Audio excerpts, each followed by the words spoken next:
Olá, estudantes! Tudo bem com vocês? Espero que todos estejam bem. Hoje estou aqui para mais uma aula de História e o nosso tema, é um capítulo novo. Nós vamos começar o capítulo 7, que é sobre a independência da América Latina, tá? Então, antes de falarmos da independência da América Latina, é muito importante que vocês conheçam, que vocês saibam o que é a América Latina. Então, quais os países que formam a América Latina? Já que nós vamos ver a independência deles. Eu imagino que nas aulas de geografia vocês já tenham ouvido falar alguma coisa, da divisão da América em América Latina e América Anglo-Saxônica. Pode ser que vocês tenham ouvido falar também desse processo de independência, Mas então, vou colocar aqui um mapinha, para que vocês vejam sobre qual região nós vamos tratar a partir de agora.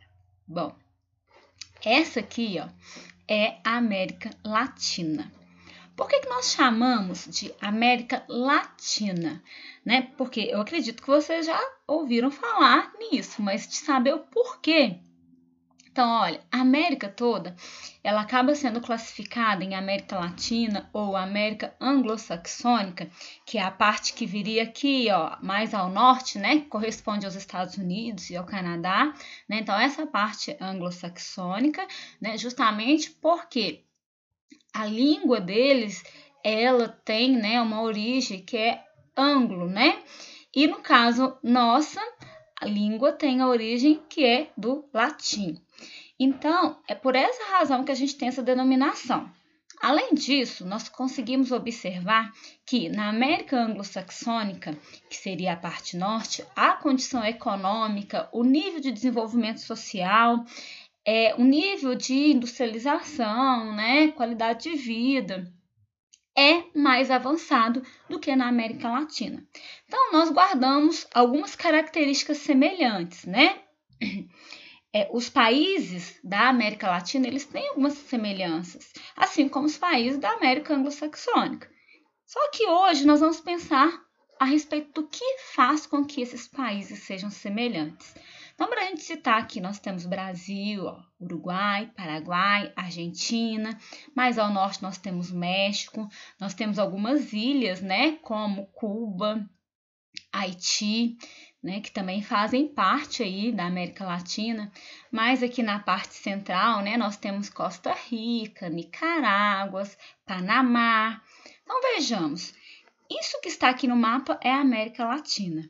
Aqui estamos nós, O Brasil faz parte da América Latina. O que será que nós temos que nos faz parecidos, Eu já falei da questão da língua, que é a língua aí que é de origem, latina, Tanto o português quanto o espanhol, que são as principais línguas, dessa região, são de origem latina. Além disso, nós temos outras semelhanças que diz a respeito do processo de dominação. Então, após as grandes navegações, nós temos um processo aí de colonização da nossa região.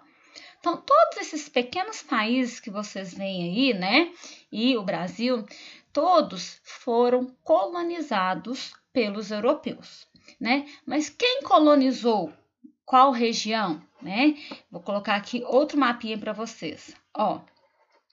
Essa parte aqui, que corresponde hoje ao Brasil, foi colonizado pelos portugueses. Por isso, nós costumamos chamar essa parte de América Portuguesa. Essa parte de cá, que está coloridinho, que é o que a gente vai estudar, Nós vamos estudar a América Espanhola, porque toda essa região, ela foi colonizada pelos espanhóis. Olha, tudo isso aqui pertencia à Espanha. Isso aqui, que é o Brasil, pertencia a Portugal. Não é interessante a gente pensar que a parte que pertenceu a Portugal continuou quase do mesmo jeito, quase do mesmo tamanho, ao passo que a parte que pertencia à Espanha se fragmentou tanto que formou um monte de país petitinho. Olha o tanto de país que a gente vê formando nessa região. Se for para a gente pensar, o nosso estado de Minas Gerais, ele é maior que, bem dizer, todos esses países, né? Assim, separadamente, né? Minas Gerais é um estado que mais parece um país, principalmente se a gente comparar com esses outros países. Então, a gente vê países bem petitiquinhos, né? Bem pequenos que se formaram nesse processo de independência. E entender as diferenças do processo de independência do Brasil e da América Espanhola é muito importante. Quando a gente percebe essas diferenças, a gente entende por que o Brasil não se fragmentou, né? Porque, via de regra, se fosse a mesma coisa, o Brasil poderia estar tudo recortadinho em vários países pequenos, né? Mas isso não aconteceu. Mas na América Espanhola, sim. Claro que isso está ligado ao processo de independência, à forma como esse processo aconteceu. E é esse processo que nós vamos estudar a partir de hoje. Como é um processo que traz muitos detalhes, nós vamos precisar de umas 3 aulas para tratar a respeito disso. A aula de hoje ela é só uma introdução, tá? Então, no capítulo 7, a gente começa aí, né, com um questionamento para vocês. A gente tem uma imagem aí, né, que é de uma praça, chamada de Praça da Independência, né, que fica em Montevidéu, no Uruguai. E junto alguma discussão, né, a respeito disso. Tá lá assim, ó, em 1991, representantes dos governos do Brasil, da Argentina e do Paraguai, também o Uruguai, né, criaram um bloco econômico chamado Mercosul. O objetivo era ampliar o comércio e reduzir impostos e estimular o desenvolvimento dessa região. Então, criaram um mercado comum entre os países do Sul, né?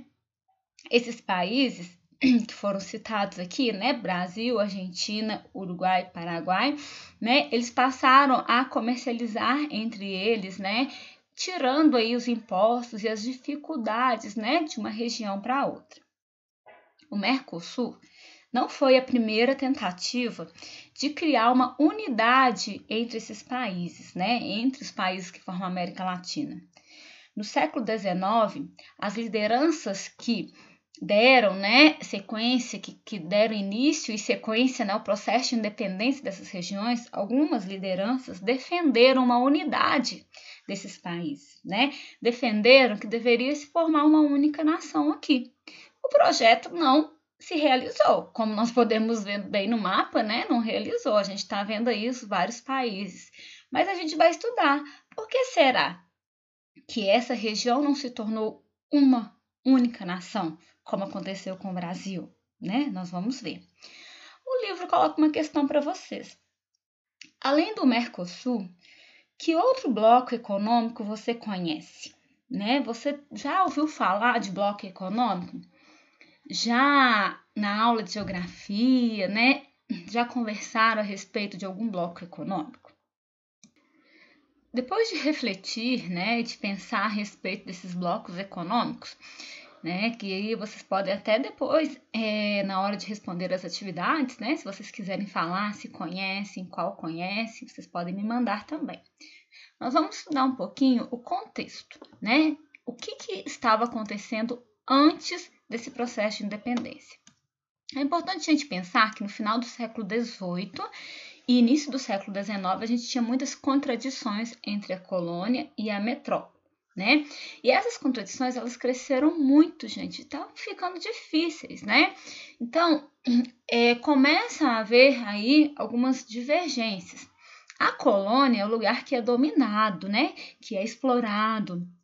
A metrópole é o lugar que detém o poder sobre aquela região. A colônia, gente, funcionava do seu jeito, né? Mas ela era obrigada a oferecer, né, recursos para a metrópole, riquezas, né? E isso, gente, depois de um tempo, isso não estava se sustentando, né? Os colonos, eles queriam sua autonomia. Então, algumas situações fazem com que os colonos que eles passem a querer essa autonomia. Só para conceituar, né, que eu estou explicando aqui para vocês, ó, esse questionamento, o que é a metrópole, o que é a colônia, né? É preciso a gente se perguntar isso mesmo. Então, a metrópole é o país que enviava cidadãos, colonos, soldados para povoar um território e retirar riquezas. A colônia era o território, né, que era povoado, o território que recebia os soldados, que era explorado. Então, a colonização, gente, ela é um tipo de expansão territorial, né? Ocorreu em vários períodos da história, né? Em várias épocas e em várias regiões, tá? Então, o objetivo maior é conseguir riquezas. Para ficar mais fácil para vocês, ó, eu fiz um sistema aqui, ó, colonial, né, para explicar para vocês o funcionamento. Então, a colônia ela é obrigada a oferecer matéria-prima, madeira, metais preciosos, ouro, prata, né, e gêneros tropicais, frutos, né, animais, penas. Ela é obrigada a fornecer isso para a metrópole. E a metrópole utiliza essas matérias e formam outros produtos, fabricam móveis, né? E depois eles voltam com esses produtos para vender na colônia, para aqueles colonos que possuem, né, condições.